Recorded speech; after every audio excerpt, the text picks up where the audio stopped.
नमस्कार दोस्तों, स्वागत है आपका अपने YouTube चैनल जिसका नेम है बुक एनसाइक्लोपीडिया। और आज हम लेकर आए हैं एक ऐसी किताब की समरी जो आपकी जिंदगी को एक नए दृष्टिकोण से देखने में मदद करेगी। अगर आप खुद में सुधार लाना चाहते हैं तो इस वीडियो को एंड तक जरूर देखिए। चलिए शुरू करते हैं। आज की हमारी बुक का नाम है युद्ध की कला।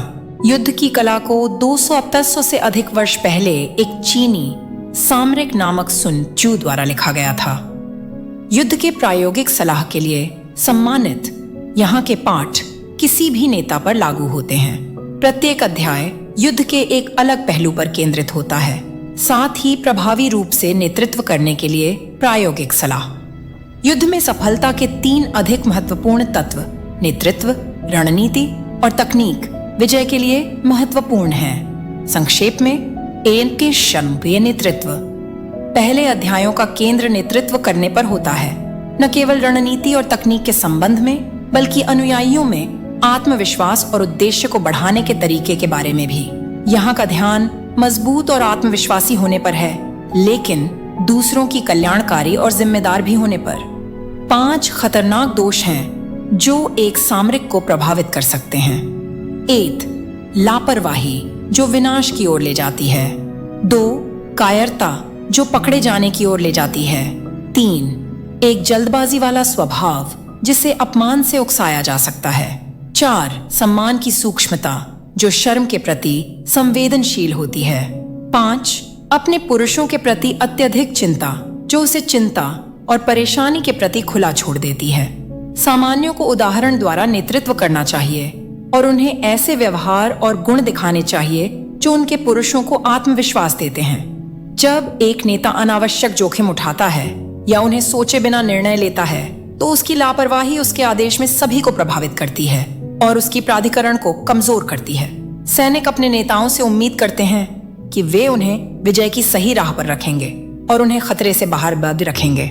निर्णय लेने से डरने वाले नेताओं ने अपने अनुयायियों में संदेह और भय को पकड़ने दिया, जिससे भ्रम और अशांति पैदा होती है। निर्णय लेने से बचना एक और प्रकार की लापरवाही है, क्योंकि कुछ नहीं करना उतना ही खतरनाक हो सकता है जितना कि कुछ लापरवाही से करना।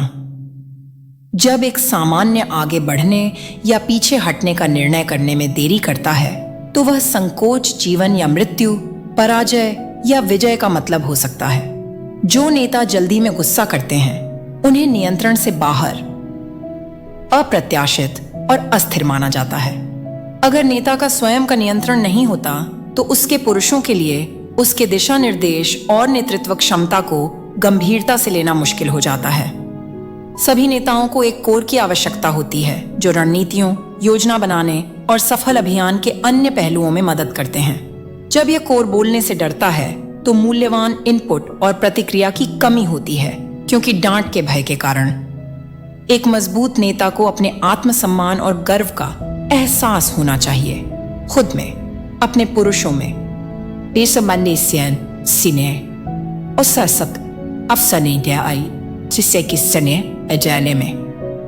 इस गर्व को स्वमहत्व के साथ भ्रमित नहीं किया जाना चाहिए। यह प्रकार का गर्व एक अभियान की मेहनतों और उन पुरुषों में होता है जो इसे सफल बनाने के लिए जिम्मेदार होते हैं। एक मजबूत नेता किसी बाहरी हमले या पंक्तियों में किसी आंतरिक मतभेद के प्रति त्वरित प्रतिक्रिया करता है। यह गर्व एक समन्वित इकाई के लिए आधार का काम करता है।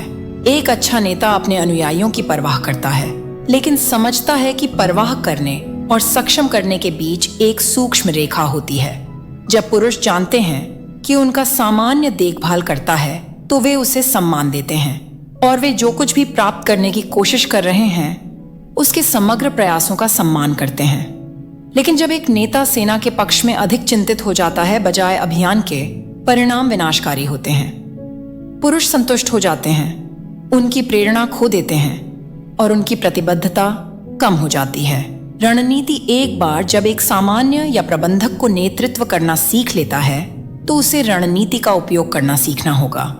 युद्ध में प्रभावी रणनीतियां दुश्मन को जानने और क्या स्थितियां सबसे अधिक संभावित हैं, इसकी जानकारी मांगती हैं। ये रणनीतियां अधिक संभावित बाधाओं को संबोधित करने के लिए अच्छी तरह से डिजाइन की जानी चाहिए, लेकिन वे अज्ञात से मुकाबला करते समय लचीली भी होनी चाहिए।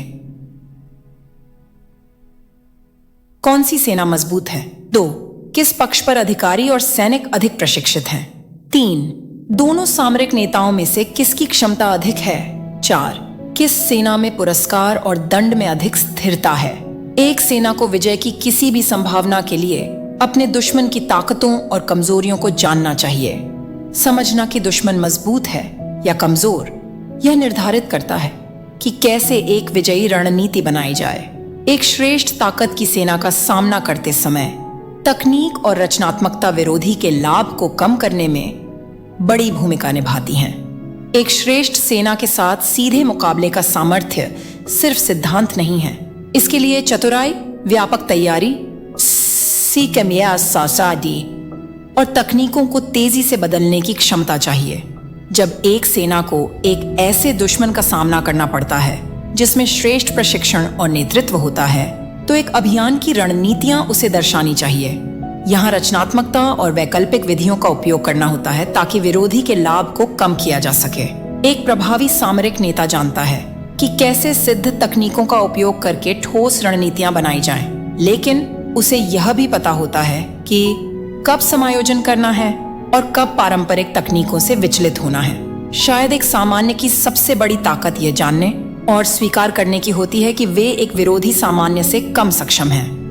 व्यक्तिगत गर्व और अजेय होने की इच्छा एक कमजोरी हो सकती है अगर यह एक सामान्य को वास्तविकता को स्पष्ट रूप से देखने से रोकती है।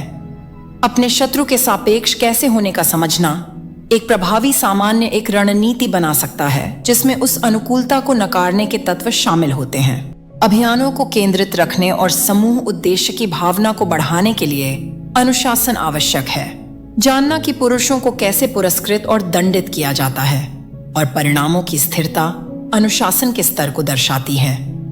यदि दुश्मन अपने पुरुषों को अत्यधिक या अस्थिरता से दंडित करता है, तो अच्छी संभावना है कि वे पुरुष अभियान में अपनी प्रतिबद्धता में कम अनुशासित होंगे। बेशक यही बात एक सामान्य के अपने सैनिकों पर भी लागू होती है। इस महत्वपूर्ण कारक को जानना कमजोरियों को पहचानता है जो केंद्रित रणनीति के माध्यम से शोषित की जा सकती है।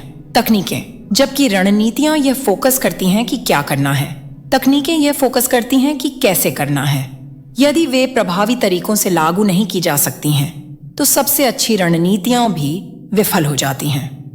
जो लोग अंधानुकरण करते हैं वे निश्चित रूप से वफादार होते हैं, लेकिन जो लोग एक रणनीति की तकनीकों को समझते हैं वे बहुत अधिक श्रेष्ठ होते हैं। इसलिए युद्ध में तरीका यह है कि मजबूत का सामना न करें और कमजोर पर हमला करें। इसलिए अच्छा योद्धा अपने हमले में भयानक होगा और अपने निर्णय में तत्पर होगा। जो पहले मैदान में होता है और दुश्मन के आने का इंतजार करता है, वह लड़ाई के लिए ताजगी रखेगा। जो दूसरा मैदान में होता है और जो युद्ध के लिए जल्दी करता है, वह थका हुआ पहुंचेगा। एक मजबूत दुश्मन का सामना करने के लिए दुश्मन के कमजोर होने की समझ होना आवश्यक है, जिससे विजय की संभावनाएं बढ़ जाती हैं। चाहे कितना भी मजबूत हो या कितना ही अच्छी तरह से प्रशिक्षित, हर सेना की कमजोरियां होती हैं जिनका शोषण किया जा सकता है।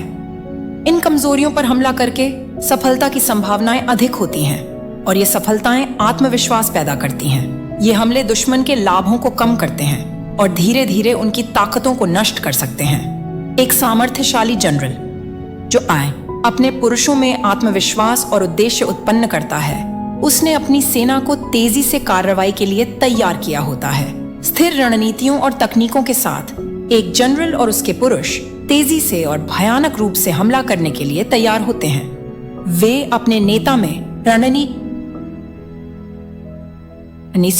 को पेनासे समय में और विजयी होने की सबसे अच्छी संभावना होने में आत्मविश्वासी होते हैं। जनरल युद्ध के लिए पहले पहुंचने की महत्वता समझते हैं। जब एक सेना अपने प्रतिद्वंद्वी से पहले युद्ध भूमि पर पहुंच सकती है, तो उसके पास कुछ विशेष लाभ होते हैं। वे युद्ध के लिए तैयारी करने में सक्षम होते हैं, शारीरिक और मानसिक दोनों रूप में। जब दुश्मन पहुंचता है, वे यात्रा से थक चुके होते हैं और फिर उन्हें एक ऐसे प्रतिद्वंद्वी से सामना करना पड़ता है जो आराम से और तैयार है। वही तकनीकें दोहराएं नहीं जिन्होंने आपको एक विजय दिलाई है, लेकिन अपनी विधियों को परिस्थितियों की अनंत विविधता द्वारा नियंत्रित करें। द आर्ट ऑफ वॉर, युद्ध की कला पुस्तक में सुन त्जू युद्ध की रणनीति और दर्शन पर चर्चा करते हैं। यह पुस्तक युद्ध के सिद्धांतों को गहराई से समझाती है और यह कैसे जीवन और मृत्यु का निर्धारण करती है। पुस्तक में युद्ध से परे व्यापार और जीवन पर भी लागू होने वाले कई मूल सिद्धांत दिए गए हैं। पुस्तक की मुख्य बातें। रणनीति। पुस्तक में युद्ध की रणनीति पर जोर दिया गया है, जिसमें दुश्मन की ताकत और कमजोरियों का विश्लेषण शामिल है और सबसे प्रभावी तरीके से युद्ध जीतने के लिए योजना बनाना शामिल है। प्रशंसा। पुस्तक में बताया गया है कि युद्ध को जितना संभव हो उतना कम करना चाहिए और दुश्मन को चोट पहुंचाने के बजाय उसे जीतने के लिए बहकाना चाहिए। आत्मनियंत्रण। पुस्तक में सेनापति और सैनिकों दोनों में आत्मनियंत्रण और अनुशासन के महत्व पर जोर दिया गया है। समय और स्थान। पुस्तक में बताया गया है कि युद्ध के समय और स्थान का चुनाव महत्वपूर्ण है और यह कैसे युद्ध के परिणाम को प्रभावित कर सकता है। साहस और धैर्य। पुस्तक में बताया गया है कि युद्ध में साहस और धैर्य दोनों महत्वपूर्ण हैं और इन गुणों को कैसे विकसित किया जा सकता है। पुस्तक का उद्देश्य। सैन्य रणनीति।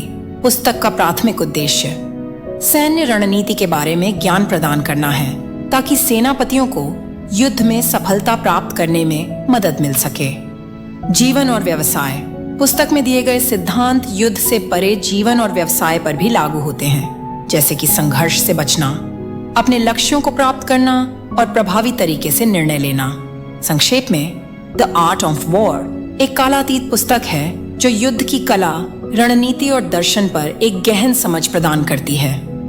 यह पुस्तक सैन्य रणनीति के बारे में ज्ञान प्रदान करने के साथ साथ जीवन और व्यवसाय में भी लागू होने वाले सिद्धांतों को समझाती है। अगर आपको यह समरी पसंद आई हो तो वीडियो को लाइक करें, अपने दोस्तों के साथ शेयर करें और चैनल को सब्सक्राइब करना ना भूलें।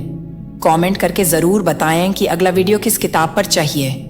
मिलते हैं अगले वीडियो में एक और जिंदगी बदलने वाली किताब के साथ।